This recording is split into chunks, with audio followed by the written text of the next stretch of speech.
Обзор денег чек. Ну что, друзья, у нас накопилась небольшая коллекция аргентинских денег, и я решил снять обзор на них. Ведь не зря аргентинские песо считаются одними из самых красивых банкнот в мире. К сожалению, нам в обзор попали не все купюры, а только те, которые у нас есть.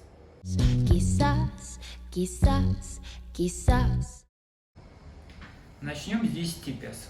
У нас эта купюра представлена в двух поколениях. На более старой изображен Мануэль Бельграно и монумент аргентинскому флагу в городе Росарио. На более новой купюре 2016 года к Мануэль Бельграно присоединилась его жена Хуана Азурди де Падилья. Оба они герои войны за независимость Аргентины и причастны к созданию аргентинского флага. Банкнота в 20 песо также представлена в двух поколениях. На более старой изображен Хуан Мануэль Росас, один из деятелей войны за независимость и ставший впоследствии главой государства и, наверное, самым первым диктатором в истории Аргентины. В итоге Росас был изгнан из Аргентины, а в 2018 году портрет неоднозначного политического деятеля сменила однозначно милая физиономия Гуанако.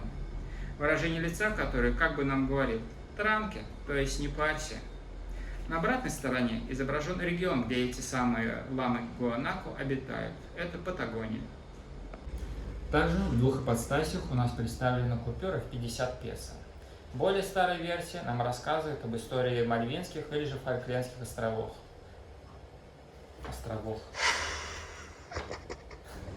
Бравый мужчина на голубом коне, никто иной, как гаучо Антонио Ривера, который в 1833 году поднял на Мальвинских островах восстание против британской короны, и за что был увековечен на купюре в 50 песо.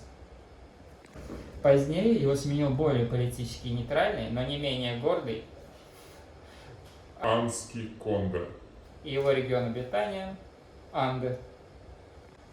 И опять в нашем обзоре не обойтись без политики. В 2012 году портрет Марии Евы Дуарте Перон украсил купюру в 100 песо. Несмотря на протест части парламента, тогдашний президент Аргентины Кристина Киршнер утвердила купюру, и она пошла в печать. Позднее профиль сменил портрет политически нейтрального оленя Тароки и опять Андские горы. Но у нас, к сожалению, этой купюры нет. Ну все, с политикой закончили, и та-дам! Представляю вам, товарищи ягуары, и самую красивую купюру в мире по версии Международного банковского общества 2015-2016 годов. На обратной стороне самых красивых денег изображен регион обитания ягуара – аргентинская сельва.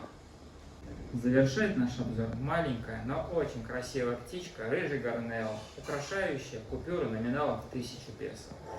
На обратной стороне купюры изображено дерево обитания этой птички и регион обитания – центральный район Аргентины. К сожалению, нам на обзор не попала купюра в 200 песо с изображением южного гладкого кита и самая новая купюра в 2000 песо, которая была представлена в феврале 2023 года. Возможно, ваши донаты помогут исправить это положение, и мы приобретем недостающие купюры для нашей коллекции. Скорее всего, озвученная мной информация недостаточно полная и, может быть, даже где-то ошибочная. Поэтому я прошу наших аргентинских подписчиков исправить меня в комментариях или даже записать видео-ответ с дополнительной информацией. На этом всем чао, а я побежал тратить нашу коллекцию.